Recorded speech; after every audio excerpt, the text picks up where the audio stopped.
मैं मायका तो आई हूँ क्योंकि दिल्ली मेरा मायका है, मैं दिल्ली से हूँ, दिल्ली से। लेकिन आज मैं असली वाला मायका आई, ऐसा मुझे महसूस हुआ।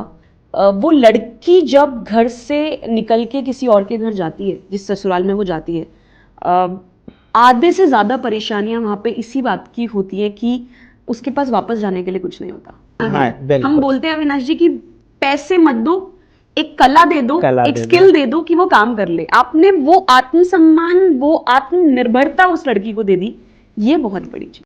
पीछे बहुत मुसीबत में होगी तब आपके पास आ रही होगी।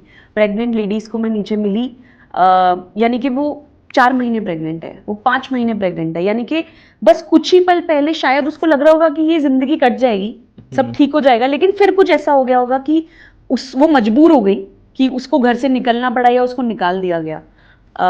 आज आप एटलीस्ट उसको एक जगह दे रहे हैं कि वो अपनी डिलीवरी, अपने बच्चे को एक दुनिया में लेके आ पाए जो सेफ है। आपने सच में एक ऐसा इकोसिस्टम बना दिया उनके लिए कि वो यहाँ पे आ सकती हैं, यहाँ पर बिना किसी, आपने बोला था ना थोड़ी देर पहले कि कोई पूछता है कि मैं आ जाऊं, मैं बिना एफआईआर आ जाऊं, मैं बिना कुछ केस डाले आ जाऊं, मुझे कुछ नहीं करना पड़ेगा। How comforting. जैसे कोई लड़की अपने घर फोन करके पूछती है पापा मैं आ जाऊं।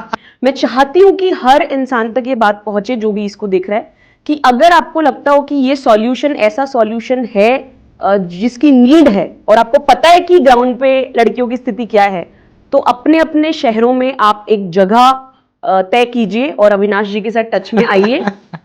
हर घर में ये बात पहुंच जानी चाहिए कि लड़कियों के पास मायका है, तो आप उन्हें तंग नहीं करेंगे, उनको अपनी जिंदगी अपनी शर्तों पे, समाज की शर्तों पे एटलीस्ट जीने देंगे। हर शहर में एक मायका हो, ऐसी मेरी मनोकामना है आपके लिए।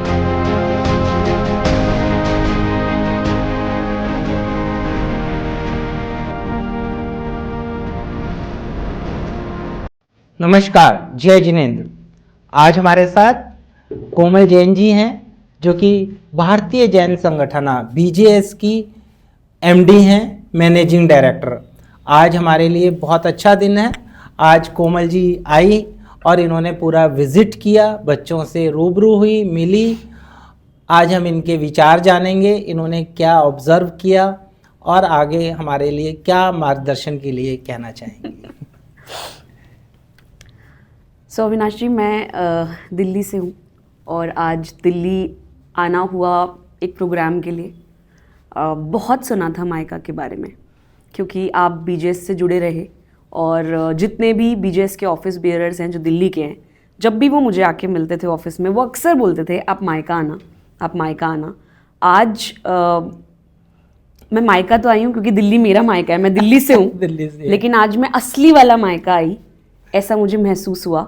और आपको दिल से एक चीज़ बोलती हूँ कि ये जो जगह है जिसको हम इसको मायका बोल रहे हैं, एक दिल्ली में एक small resort kind of feeling आपने उसको दी है। इतनी खूबसूरती से आपने इसको बनाया है, इतने प्यार से आपने इसको बनाया है, चाहे वो आर्किटेक्चर हो, चाहे वो रूम्स हो, चाहे वो यहाँ की सुविधा हो, चाहे वो जिस तरीके से आपने एक एक चीज़ का ध्यान रखा है। देयर आर स्पेसेस जहाँ पर ड्राइंग रूम है, किचन स्पेस, डाइनिंग स्पेस, उनका वर्किंग स्पेस, किस तरीके से they can have some chill time, वो स्पेस, बहुत ब्यूटीफुल टेरेस।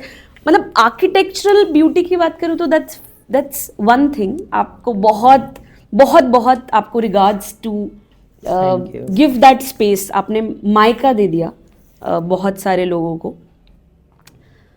मगर जो मैं बात आप तक रखना चाह रही हूँ वो इवन इसके बियॉन्ड है, एंड आई थिंक पूरे दुनिया भर को ये चीज़ पता चलनी चाहिए। आप सब लोगों को ये बताती हूँ कि जब मैं सुनती हूँ कि मायका है और जब आप यहाँ आके देखेंगे, उसमें एक बहुत बड़ा अंतर है। क्योंकि हमारी सोच सिर्फ जो मैंने अभी बताया ना आपको, द आर्किटेक्चर तक पहुँच पाती है, लेकिन इसके बियॉन्ड बहुत कुछ है जो अविनाश जी मैंने यहाँ पे देखा। एक सॉल्यूशन आपने निकाला है। मैं इनोवेशन स्पेशलिस्ट हूँ और सॉल्यूशंस निकालना काम है मेरा। यानी कि सालों साल मैंने सिर्फ 10 साल यही समझा है कि हर प्रॉब्लम का सॉल्यूशन निकालना बहुत ज़रूरी है। Not every problem has a solution, but then there is no problem which can exist without a solution. Yes, यानी कि कुछ प्रॉब्लम्स एग्जिस्ट ही नहीं करती हैं, बिना बात के उसका फसाड बनाया जाता है। शायद आपने इतनी खूबसूरती से एक प्रॉब्लम को लिया कि देश में, हमारे देश की स्थिति ऐसी है कि अगर एक लड़की को शादी हो जाती है उसकी, जब उसको बचपन से बताया जाता है कि भाई तुम्हारा घर ही ससुराल है, ससुराल है, आपको जाना है यहाँ से दूर।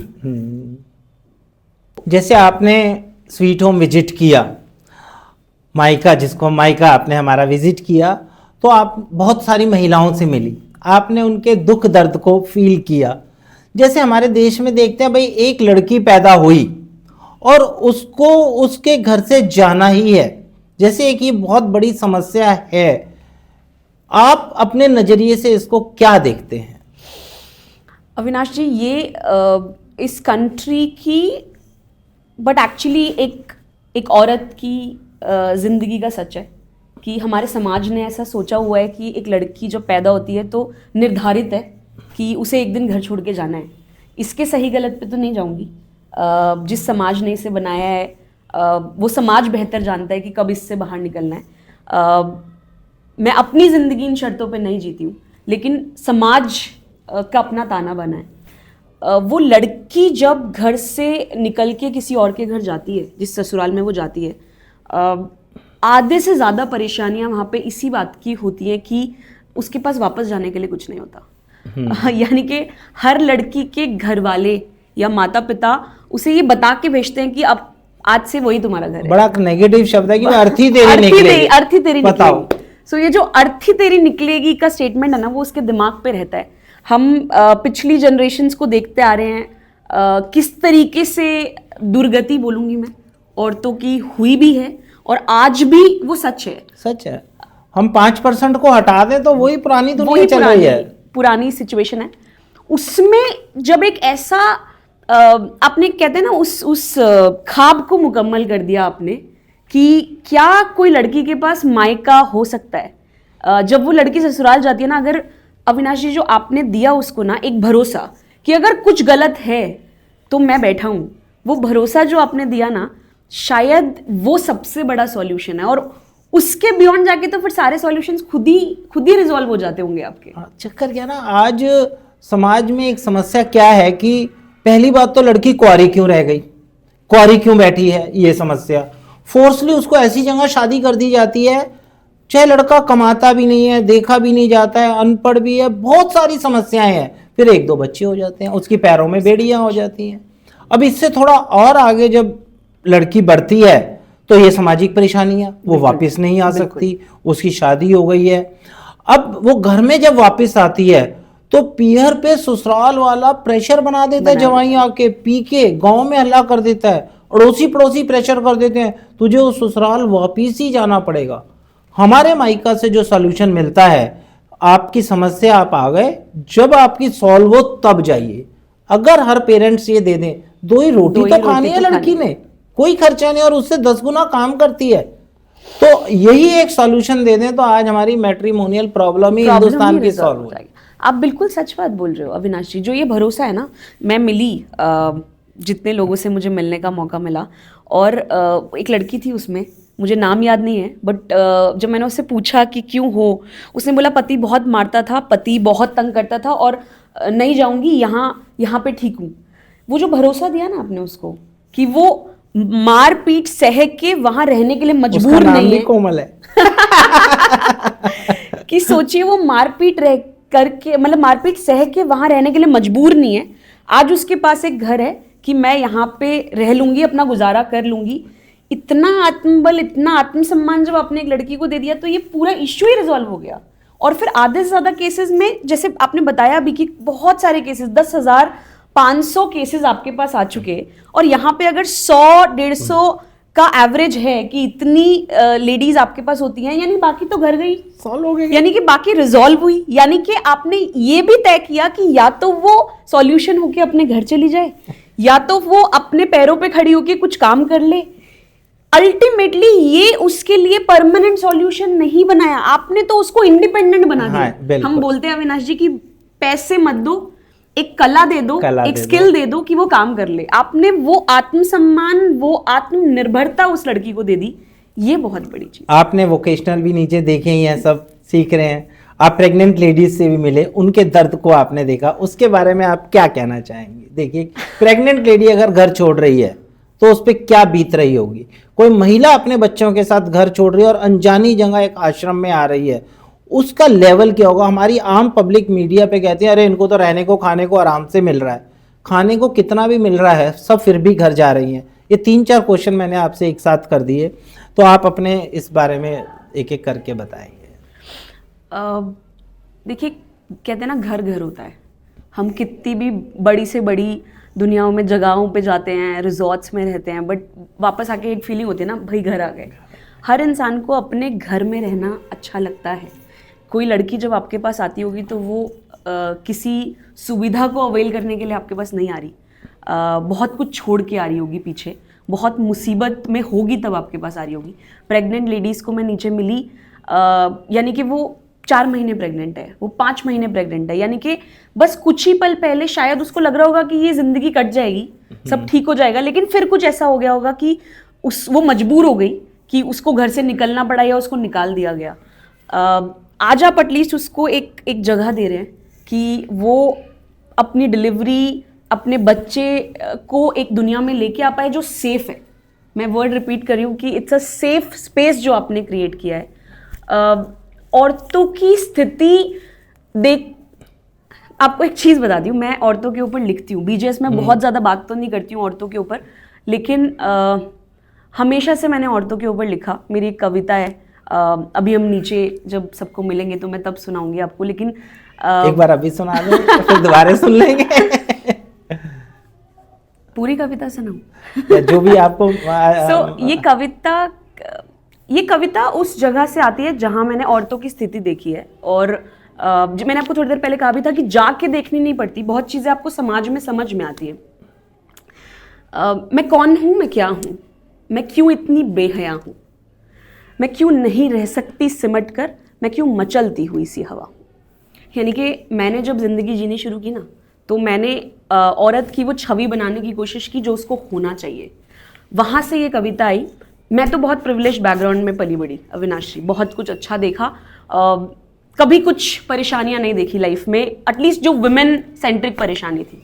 बट ये पता है जो आप कर रहे हो ना, जो आप रिजॉल्व कर रहे हो समाज के लिए, जो इशू आप रिजॉल्व कर रहे हो, वो एग्जिस्ट करता है समाज के अंदर। यानी हम में से 1% लोग जो उस तबके में रहते हैं, मुझे आज भी पूछते हैं लोग, जब मैं ये कविता सुनाती हूँ ना अविनाश जी कहीं जाकर, तो लोग बोलते हैं आज दुनिया बहुत बदल गई। और मैं उनको हमेशा बताती हूँ कि ये आपको और मुझे लगता है समाज का एक तबका अभी भी वहीं पर है और आप उसको बहुत बड़ा तबका, 90% तबका उधर है, 5-10% भी नहीं है। मैं तो कहता हूँ जिनको टॉयलेट आज भी प्रोवाइड है, इतना बड़ा तबका उन चीज़ों को आज भी फेस कर रहा है। हम हिंदुस्तान कृषि प्रधान देश, आप और हम सब जानते हैं रूरल में हमारे कितने % लोग रहते हैं, सब सेम समस्या को ही देख रहे हैं, सेम समस्या। और ये सर समस्या इतनी बड़ी है, मैं आपको कविता सुनाती हूँ कि मैं कौन हूँ, मैं क्या हूँ, मैं क्यों इतनी बेहया हूँ, मैं क्यों नहीं रह सकती सिमट कर, क्यों मैं मचलती हुई सी हवा हूँ, मेरे चेहरे पे ये हंसी क्यों है, क्यों नहीं मैं मौन हूँ, मेरा अस्तित्व क्यों है खिला खिला, क्यों नहीं मैं गौन हूँ, जो बीता इतने साल उस सबको गठरी में बांध के कंधे पे डाल के चलती हूँ। मत पूछना ये गठरी कितनी भारी है, क्योंकि मेरी लड़ाई आज भी जारी है। Sir, I am the scuffle and hope of year long efforts done not just by women but the main around. आप एक आदमी हैं। ये जो औरतों की स्थिति है ना, ये सिर्फ औरतें नहीं बदल रही हैं, इसको कुछ आदमी मिलके बदल रहे हैं। आप उसमें से एक इंसान हैं। और मैंने क्या देखा, मैं घर घर जाकर औरत उसके हालात से मिलकर आई हूँ। मैं कौन हूँ, मैं क्या हूँ, बस यही बताने आई हूँ। मैं कौन हूँ, मैं क्या हूँ, हर औरत को बयान करती हूँ कि मैं कौन हूँ, मैं क्या हूँ। सवाल अच्छा है मगर जवाब अच्छाई का मोहताज नहीं, क्योंकि मैं वो हूँ जो युगों से कुचली, युगों से रौंदी गई, आँख की शर्म बताकर चूल्हे में औंधी गई। मैंने कुछ ना भी सहा, मैंने कुछ नहीं सहा, मैंने कुछ ना भी सहा, मैं बरसों पुरानी लगी आग हूँ। मैं नई सी बोतल में वही पुरानी शराब हूँ, और उम्र में थोड़ी कच्ची हूँ, पर अब नहीं मैं बच्ची हूँ। देखा मैंने असीफा को, अब और नहीं मैं अच्छी हूँ। मैं चुप हूँ, मैं मौन हूँ, मैं कौन हूँ।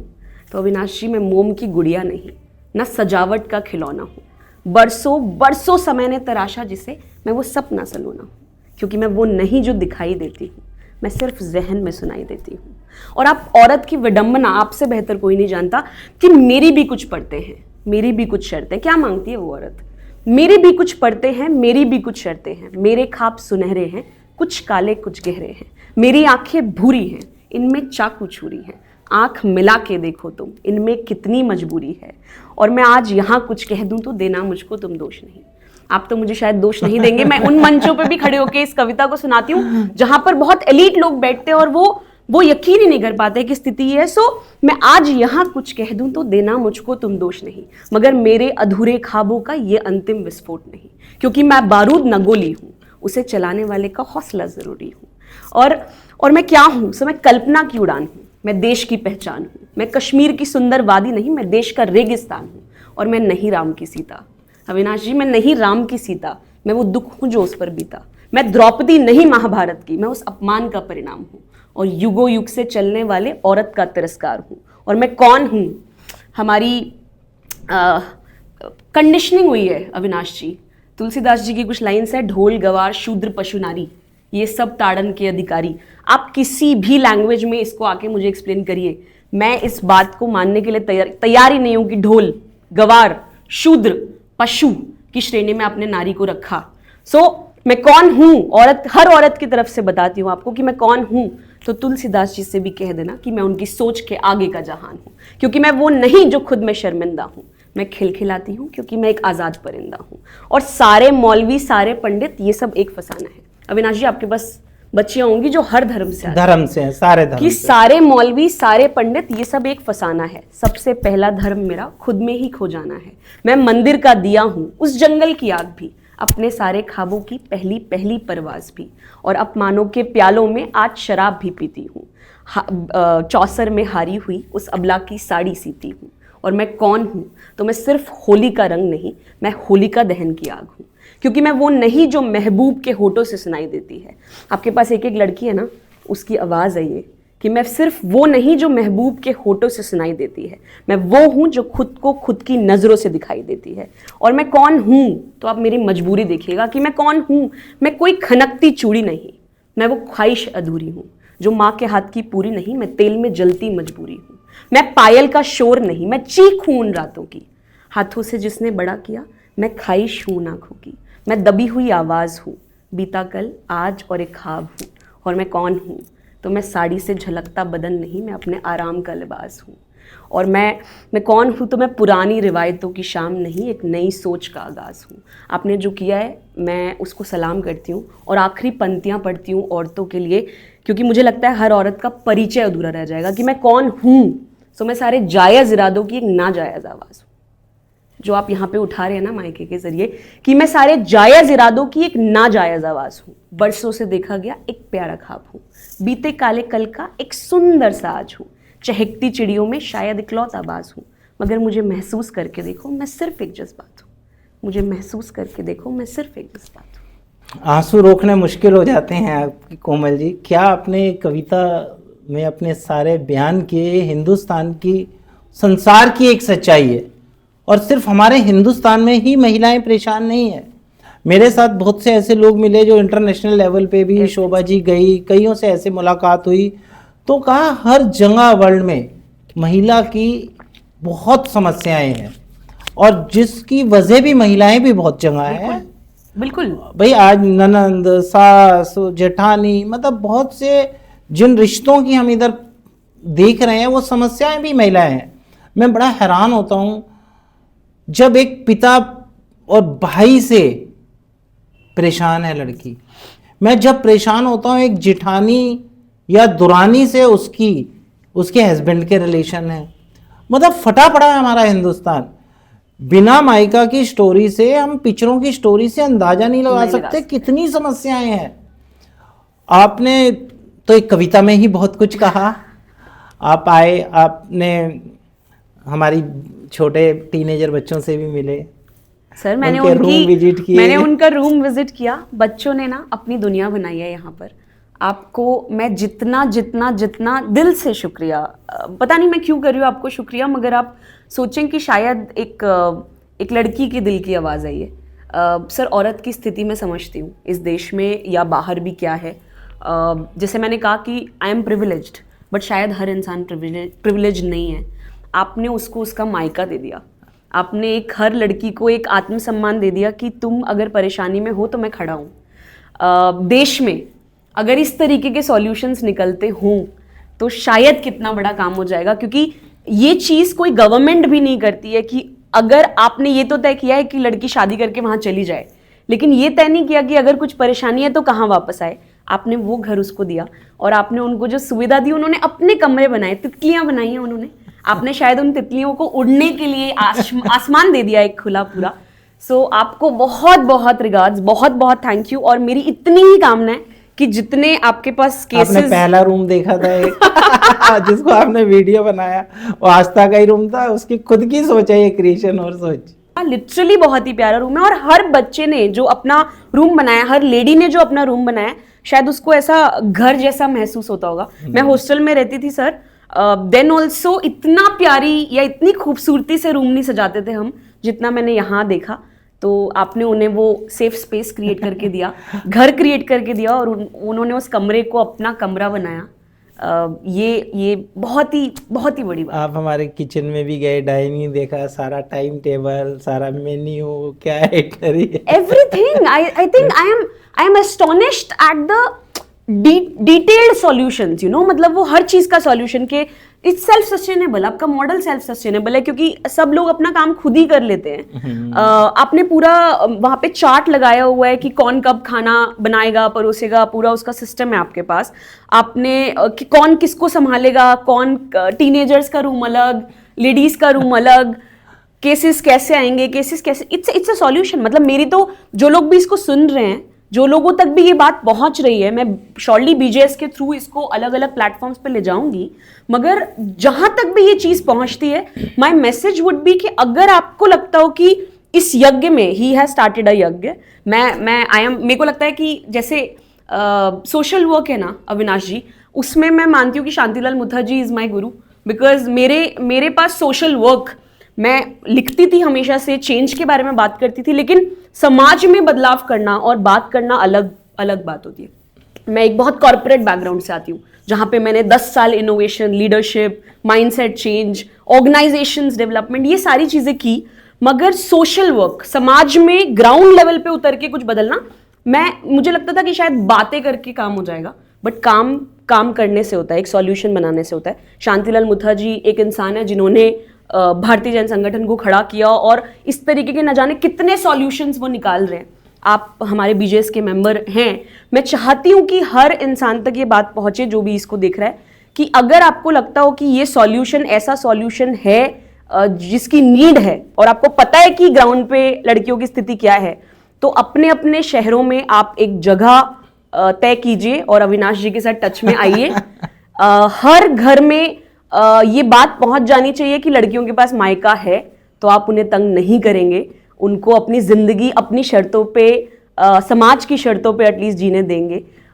हर शहर में एक मायका हो, ऐसी मेरी मनोकामना है आपके लिए। अभी तो हम चाहते हैं हर स्टेट में हो जाए, बिल्कुल डिस्ट्रिक्ट में हो जाए स्टेट ही हो जाए तो 28 है, और अगर 105 हो जाते हैं जो हमारा जेएनयू के हिसाब से माता जी का नंबर भी होता है, तो भी हमारे हम समझेंगे कि वॉकिंग हो गया। तो ये एक बहुत बड़ी समाज की पैसा बचाएंगे, समस्या बचाएंगे, घर बसाएंगे, जो आज एक डिप्रेशन, टेंशन, सब चीज़ें बनी पड़ी हैं, कोई काम नहीं कर पा रहे हैं, तरक्की नहीं कर पा रहे हैं, मैट्रिमोनियल प्रॉब्लम इस हद तक बढ़ी हुई है। 39% डाटा है, एक हमारी मैगजीन लिखी है अभी आस्था नहीं, तो उसमें लिखा है 39% डिवोर्स की तरफ को केस है, महिलाओं की ये प्रॉब्लम है। रेप तो बहुत कम प्रॉब्लम है, रेप तो बहन बहुत बुरी चीज है, बिल्कुल। वो मान लो कुछ लेडीज, पर एक शादीशुदा महिला जो घर नहीं बसा पा रही, हर क्षण रेप हो रहा है। What is rape? Her true कितना वो ट्रॉमा। आप कितनी सच बात बोल रहे हो कि जब देखो एक लड़की को, मैंने नीचे जब आप नारे लगवा रहे थे ना बच्चियों से, आपने एक बहुत प्यारी चीज उन्होंने खुद बोली कि शादी की उम्र 23 और परिवार बढ़ाने की उम्र 26। आपने उनको ये शिक्षा दी। अभी कोई लीगल टर्म नहीं है ये, लेकिन आप सोच के देखो कितनी प्यारी बात आपने उनको सिखा दी, क्योंकि लड़कियों पे जो प्रेशर बनाया जाता है कि आप शादी कर लो, और फिर गलत शादियां जब हो जाती हैं, सामने वाले के घर में रहना उसकी मजबूरी हो जाती है, वहां से ना वो निकल सकती है ना कुछ कर सकती है।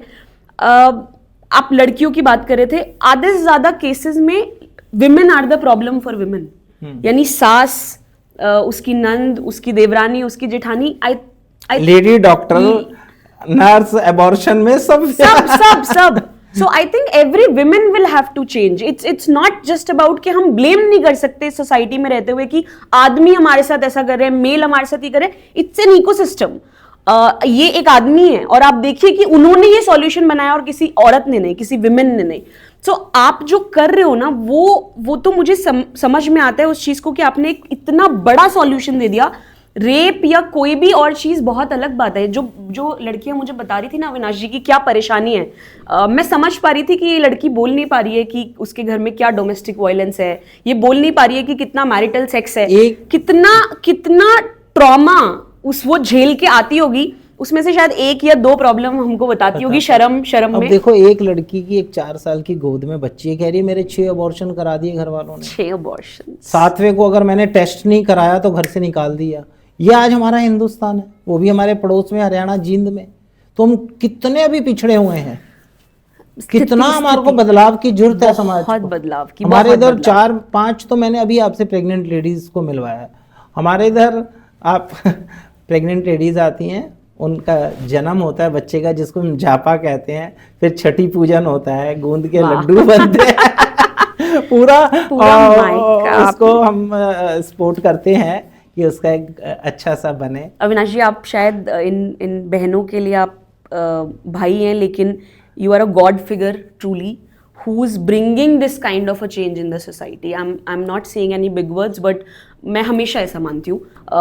देखिए, जैनिज्म, आप समझते हैं कि जैनिज्म में एक आइडियोलॉजी मानती हूँ मैं जैनिज्म को, जिसमें हमें बताया गया जियो और जीने दो। ठीक है, आप बहुत बड़ा काम कर रहे हैं, आप उस थॉट को आगे ले जा रहे हैं। भगवान क्या है? हमें लगता है कि भगवान ये होगा, भगवान ये होगा। जब रोड पे एक एक्सीडेंट हो जाता है ना, जो उसको बचा लेता है ना, वो भगवान है। यानी इस टाइम पे आप जो काम कर रहे हैं ना, उन बच्चियों की लाइफ में, उन विमेन की लाइफ में, उन लेडीज की लाइफ में, कि वो कहाँ रोड पे पड़ी होती, वो कहाँ दर दर की ठोकरें खाती, वो कैसे वापस पिट के अपने घर पहुंचती, क्योंकि उसके पास कुछ जाने के लिए नहीं था। ऐसा हो रहा है। असली प्रॉब्लम ही यही है, डोमिनेशन ही यही है। और इसकी वजह से ना, जो वो ससुराल पक्ष है या जो वो फैमिली है, हम डाइवोर्सेस के केस रोज देखते हैं। बीजेएस में मुथा सर 40 साल से इसके ऊपर काम कर रहे हैं। इवन अब भी 24 तारीख को वी हैव डाइवोर्स रेजोल्यूशन के लिए 24 केसेस, चीफ जस्टिस आ रहे हैं। इतने केसेस के ऊपर काम करके ये समझ में आता है कि आधे से ज्यादा प्रॉब्लम यही है कि डोमिनेंस है। हाँ। डोमिनेंस किस बात का है कि इसके पास जाने के लिए कोई जगह ही नहीं है। अब आप एक चीज देखिए बहन, यहाँ पे 10,500 केस आए, 125-150 हैं, दोबारे आज तक 50 भी नहीं आए, 25 भी नहीं आए। तो इसका मतलब जब हमने स्पेस दे दिया, लड़की को छूट दे दी, भाई जब तक मर्जी रहे, तो घर वालों के पसीने आ गए। वही वाली बात कि जब तक ऑक्सीजन मिल रहा है वैल्यू नहीं है। कोविड में सबको वैल्यू पता लग गई थी। जब महिला घर से निकल जाती है तो उसकी परिवार को, सास ससुर को जो रोटियां मिल रही होती हैं, पति के खाना मिल रहा होता है, सबको होश अकल ठिकाने लग जाती है। वही जो दबता है उसको और दबाया जाता है। और आज शायद हम उसी से थोड़ा आगे आए हैं, एक तबका समाज का जहां पर विमेन आर मोर एजुकेटेड, वो लोग इंडिपेंडेंट हो रही हैं, वो लोग शादी से पहले ये सोच रही हैं कि मुझे अपनी इनकम, अपना सेल्फ बैलेंस बना के चलना है, बिकॉज अगर कुछ भी गलत हुआ तो I have my own space. आप देखिए, वो होना आसान है, लेकिन जो आप कर रहे हो इसको करना बहुत मुश्किल है। एंड मैं स्टिल इस बारे में सोच रही हूँ कि कितने केसेस आप चाहते तो इसको ऐसी जगह बना देते कि यहाँ पे आओ और सेटल हो जाओ। आपने वो केसेस रिजॉल्व करके उनको घर भी भेज दिया। और देखो ना, हमारे समाज में बहुत अच्छा मंदिर, मस्जिद, गुरुद्वारे हर एक डिस्ट्रिक्ट में 50-50 है, बहुत अच्छा है।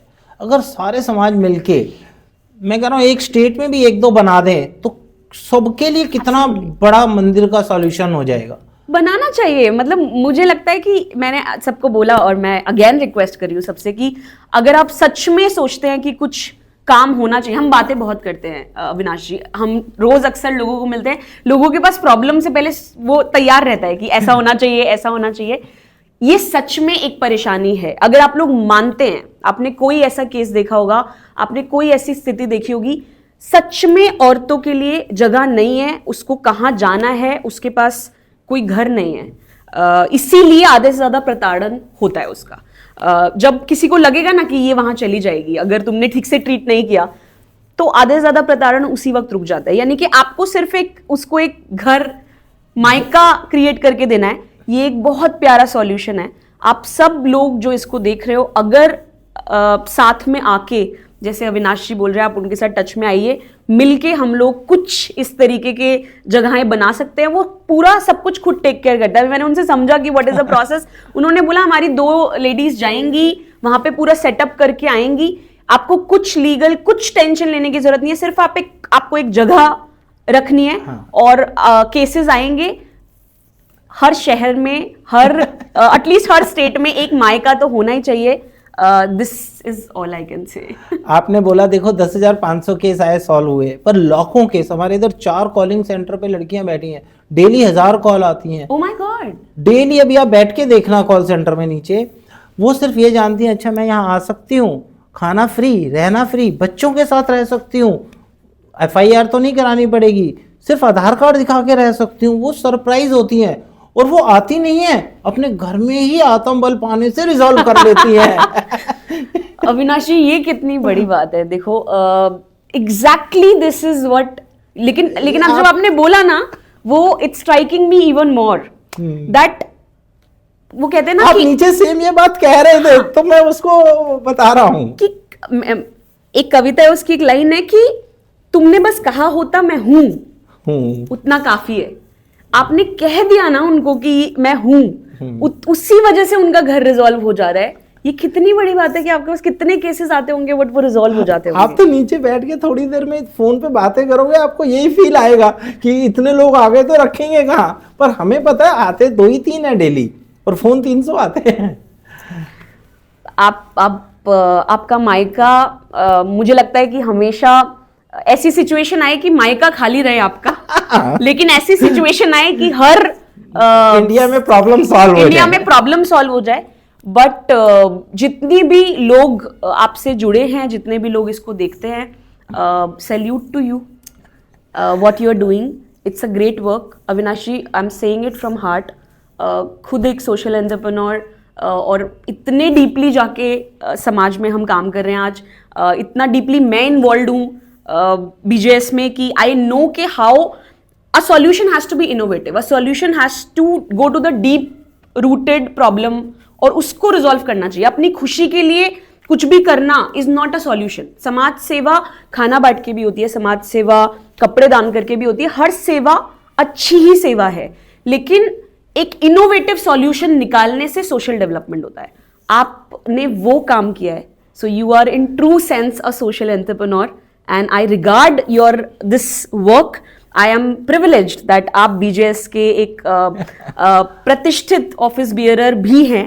हम इसको साथ में किस तरीके से आगे लेके जाएंगे इसके बारे में भी बात होगी, मगर टिल देन जो भी लोग इसको देख रहे हैं, ज़्यादा से ज़्यादा लोगों तक इसको पहुंचाएं ताकि हर लड़की तक ये बात पहुंचे कि उसके मायका है। इसको ये कहते हैं भाई हम बहन भाई हैं सब, तो मेरी कोई बहन ये ना कहे जब मेरी जरूरत थी तब कहाँ थे।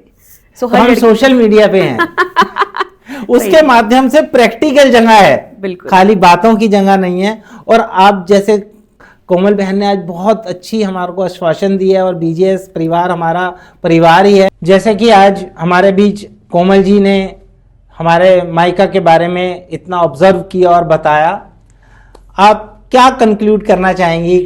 क्या अपनी कुछ बातें ऐसी जो कि हमारे मायका के लिए और समाज के लिए आप बताना चाहेंगे? सो मैं जब दिल्ली आती थी तो अपने घर आती थी हमेशा।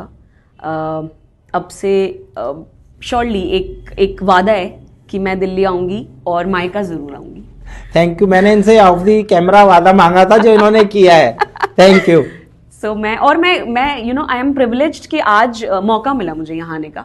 अगर मैं यहाँ नहीं आती तो शायद इस चीज़ को नहीं देखती। जितने भी लोग इसको देख रहे हैं, सुन रहे हैं, ज़रूर आपको मौका मिले तो एड्रेस लिंक में आपको मिलेगा, आप ज़रूर आएँ, इसको विजिट करें, जो भी आपसे बन पड़ता है उसको यहाँ तक पहुँचाएँ। मैं कंक्लूड इसको सिर्फ ऐसे ही कर सकती हूँ कि जो मैंने देखा ना अविनाश जी, इट्स बियॉन्ड इमेजिनेशन। खाली एक आश्रम चलाना या फिर एक लोकेशन बना के वहां पे लोगों को सहारा देना अलग बात होती है। आपने सच में एक ऐसा इकोसिस्टम बना दिया उनके लिए कि वो यहाँ पे आ सकती हैं, यहाँ पर बिना किसी, आपने बोला था ना थोड़ी देर पहले कि कोई पूछता है कि मैं आ जाऊं, मैं बिना एफआईआर आ जाऊं, मैं बिना कुछ केस डाले आ जाऊं, मुझे कुछ नहीं करना पड़ेगा। हाउ कंफर्टिंग, जैसे कोई लड़की अपने घर फोन करके पूछती है पापा मैं आ जाऊं। सो आपने उसको इतना कंफर्ट दे दिया।